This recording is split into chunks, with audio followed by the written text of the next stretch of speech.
Now, for those who have not seen Revival yet, and they don't know the first thing about it, how would you two explain to them what is Revival? Well, it's so first it's a murder mystery centered around a small town in Wisconsin where a number of individuals have come back from the dead, but they're not zombies. They look and act just like any of us. And what caused this? What's there? We don't understand, and we're trying to figure out. But then within this small town, one of the people that comes back realizes that they were murdered, and now they must work with the local authorities to solve their own murder. That's good. I'd watch it. Yeah, I mean that was part of my pitch. So I pitched that. That was my pitch for years. Yeah, not years. Actually, it was about a year. Only about a year. I pitched really, and got it. But that was my pitch at the time. Was centered around that. Yeah, that's perfect. Way better than what I could have done, which is why I don't have a show I run. That's okay. Most people don't, and it's weird. I'm still surprised that we had a show that we ran. So trust me, it's I still think it's not quite real. Yeah. There'll be, some, Ashton Kutcher, I'm dating myself, will come out and say we were punked this whole time and it didn't actually air. And there were 25 people that were diehard fans that they paid to tell us everything, So is now a good time to tell you that I was paid $150 to. $150? Yeah, I'm upset that you got more than I got from that show. So what's happening here? Oh my gosh. So what drew you to Revival? Now, Luke, that you kind of started this journey back in 2016. Mm-hmm. Is that right? Yep. You were a fan of the comics, correct? Mm-hmm. So what drew you in so much that you were like, I've got to put this on TV. I've got to put this on streaming. Yeah, I mean, I'm a huge comic fan, so I read a lot. I've read a lot, and 2016, I would say from 2012 on, Revival kind of came out at a time that I think is this huge golden age for Image Comics. Image Comics was just putting out so many really, really great stories, and it was, I think with as big as the sort of Marvel universe and all that was in the cinematic universe, comics were kind of, those kind of comics that were non-superhero comics were coming to the forefront. And as a little independent filmmaker, I wanted to make comic IP. That's what I wanted to do. But, no one's going to hire me to make Spider-Man 3, right, or 4, or whatever it is. Yet. 17 at this point.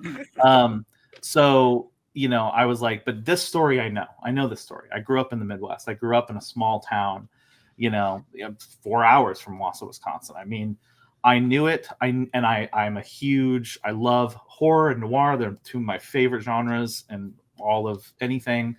And so I just connected with it for many reasons, for personal reasons, for aesthetic reasons. And I happened to know that Tim and Mike were in Chicago, which I live near Chicago. So that made it even more appealing. So, it just spoke to me in different ways. I'd also been writing a story that kind of had quite a lot of similarities. So I sort of, I was like, well, this is a better version of what I'm doing. So tone-wise, I'm already there. I kind of already get it. So yeah, as I pursued it, a lot of the reason because of that. And also just the story itself, the characters are so compelling. I mean, Em and Dana Cypress are just, I think that they're incredible characters in the annals of science fiction horror, comic world. So, and Aaron, when did you come in? Yeah, so Luke and I made a small movie together. He directed and I produced called Revealer, that was written by Tim Seeley, who's the writer of the comic of Revival, and we just kind of hit it off. He was a lot of directors I work with. I produce a lot of movies, produced 25 or so features at this point, and so a lot of directors I work with sometimes it can be very difficult. And this was a wonderful experience, and I really liked working with Luke. And so, I was just curious what he was doing next, and he's like, "Hey, I've got a couple features I'm thinking about, but I have my dream project, which is the rights to this comic Revival." And I had not read Revival, but I'd read Hackslash, so I knew Tim Seeley's work a little bit. And then one of my partners at my company, Sean Talley, was a huge Tim Seeley fan. And he was like, "Oh man, yeah, there's all kinds of stuff here. That's really, really rad." And I had done some research on him when we were making the movie. So I knew like, okay, this is kind of cool. Like this is in the comic world. And I would love to get more into the comic world. I read them a lot when I was a kid and kind of like separated from them as I got older. And what's interesting is this show has totally reinvigorated that. And I'm literally reading comics like every night right now. Again, which is really, really fun, both for like just enjoyment and then also things I'm like, what else could I make or what else is out there, and that kind of stuff, which is fun to do. But yeah, and Luke said it to me. I think the original intention was really as a feature, and but open to any adaptation. And I read that first issue, and I was like, this is a pilot. It just felt like a pilot, and I was so immediately compelled. I love the characters. This idea of this like Fargo world with like supernatural shit going on within that. A murder mystery. The Cypress family was so interesting. This like mishmash of people is a very diverse comic, which was interesting to take place in Wausau, which is actually a diverse city, and which surprised people. And so I thought it scratched so many different itches. And and I was like, look, not only do I want to help you make this, I want to make it. Like this isn't going to be me producing or whatever. Like I want to let's start this journey together, and you and I, let's partner up and let's make this thing. And they were very gracious. I met with Tim and talked to Tim and Mike and talked to them about it as well. And Luke and his partners who had the rights to the comic, granted us a shopping agreement. And then I started shopping it, and went to a bunch of places and talked to HBO and AMC and had good conversations and things. HBO loved it, except for it was too close to True Detective Night Country and a little bit of Mare of Easttown. So they were like, this is, they said an upcoming show. They didn't tell me which one, but very clearly was True Detective Night Country that I didn't realize.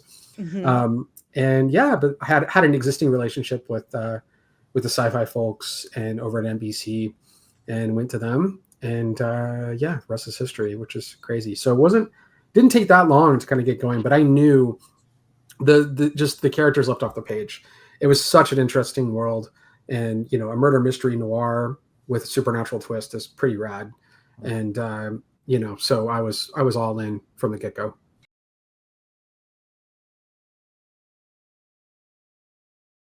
Disney and Kathleen Kennedy are gonna get you!